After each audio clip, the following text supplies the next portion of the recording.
Hi friends, வணக்கம். இந்த வீடியோவில் நம்ம பார்க்க போகிறது என்னென்னு பார்த்தீங்கன்னா, கடந்த 2024ஆம் ஆண்டு 11 வங்கிகளுடைய உரிமத்தை ரத்து பண்ணியிருக்காங்க ரிசர்வ் வங்கி. இந்த 11 வங்கிகளுடைய லிஸ்ட்டு உங்களுடைய பேங்க் லிஸ்ட்டில் இருக்கான்னு சொல்லி கொஞ்சம் செக் பண்ணிக்கோங்க. டெபாசிட்தாரர்களுடைய நலனை கருத்தில் கொண்டு கடந்த 2024ஆம் ஆண்டு 11 வங்கிகளுடைய உரிமத்தை ரிசர்வ் வங்கி ரத்து பண்ணியிருக்கிறாங்க.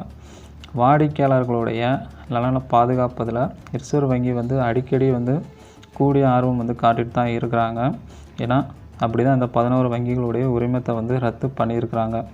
ஆனால் இந்த 11 வங்கிகளுடைய உரிமத்தை ரத்து பண்ணுறது வாடிக்கையாளர்களுக்கே பாதிக்க தான் செய்யும். ஏன்னா 5 லட்சத்துக்கு மேலே அமௌண்ட் வச்சுருந்தா அந்த பேங்க்கில் அவங்களால திருப்பி எடுக்கவே முடியாது. எந்த ஒரு வங்கியும் திவாலாகும்போது 5 லட்சத்துக்குள்ளே தான் அமௌண்ட்டே நாம் ரிட்டர்ன் எடுக்க முடியும் இன்சூரன்ஸை வச்சு. அதுக்கு மேலே பணத்தை நாம் வாங்கவே முடியாது. ஏன்னா அந்த பேங்கே திவாலாகும்போது கஸ்டமருக்கு அவ்வளோதான் அவங்க இழப்பீடு தருவாங்க. அதற்கு மேலே கிடைக்காது. இது எதனாலன்னு பார்த்தீங்கன்னா, அந்த ஆர்பிஐ ஆக்ஷன் போதிய மூலதனம் இல்லை அந்த பேங்கில். அதே மாதிரி பார்த்திங்கன்னா நிலையான வருவாய் திறனும் இல்லை. அதே மாதிரி வைப்பு தொகையாளர்களை திருப்பி செலுத்துவதற்கும் அவர்களின் இயலாமை.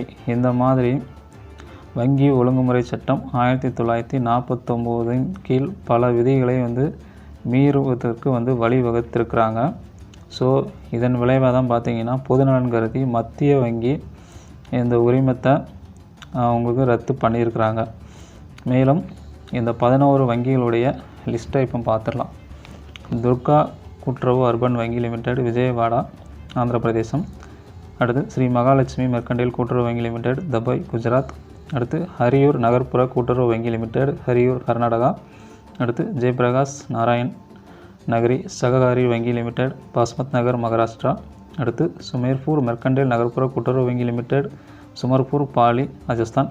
அடுத்து பூர்வாஞ்சல் கூட்டுறவு வங்கி லிமிடெட், காஜிப்பூர், உத்தரப்பிரதேசம். அடுத்து நகர கூட்டுறவு வங்கி லிமிடெட், மும்பை, மகாராஷ்டிரா. அடுத்து பனாரஸ் மெர்கண்டைல் கூட்டுறவு வங்கி லிமிடெட், வாரணாசி, உத்தரப்பிரதேசம்.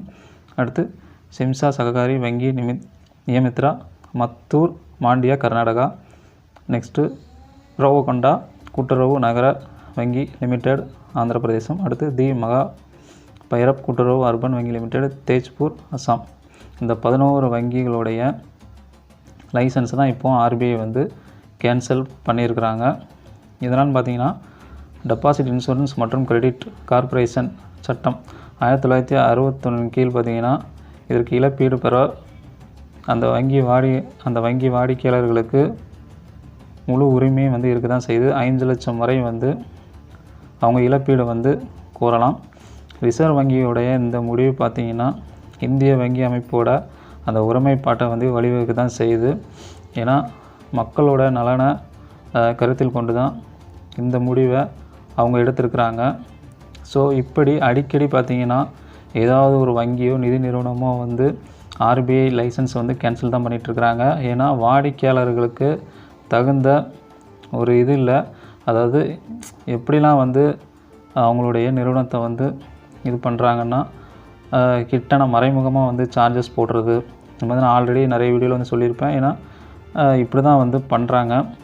பேங்கும் சரி, என்பிஎஃப்சியும் சரி, மக்களோட நலனை கருத்தில் கொண்டு எந்த ஒரு நடவடிக்கையும் அவங்க எடுக்கிறதே இல்லை. வாடிக்கையாளர்கிட்ட கேட்டே எதுவுமே பண்ணுறதில்ல. அவங்களாவே அவங்க முடிவு எடுத்திருக்காங்க. ஆனால் இப்போ இந்த 11 வங்கிகளுடைய லைசன்ஸ் கேன்சல் பண்ணப்பட்டதுக்கு மெயினாக உள்ள காரணம் பார்த்திங்கன்னா மூலதனம் இல்லை. ஸோ இப்படி ஒரு சில காரணங்களால் ரத்து பண்ணப்பட்டிருக்குது லைசன்ஸ். ஸோ உங்களுக்கு இந்த பேங்க்கில், அந்த 11 பேங்க்கில் உள்ள லிஸ்ட்டு இருக்குதான்னு சொல்லி கீழே கமெண்ட் பாக்ஸில் தெரிவிங்க. நானும் தெரிஞ்சுக்கிறேன். இந்த வீடியோ பற்றிய கருத்துக்களை கமெண்ட் பாக்ஸில் தெரிவிங்க. இந்த வீடியோ கண்டிப்பாக ஷேர் பண்ணி விடுங்க. வீடியோ பிடிச்சிருந்துச்சுன்னா லைக் பண்ணுங்கள், கமெண்ட் பண்ணுங்கள், ஷேர் பண்ணுங்கள். நம்ம தமிழ் கிரியேஷன் யூடியூப் சேனலை சப்ஸ்கிரைப் பண்ணிக்கோங்க. நன்றி.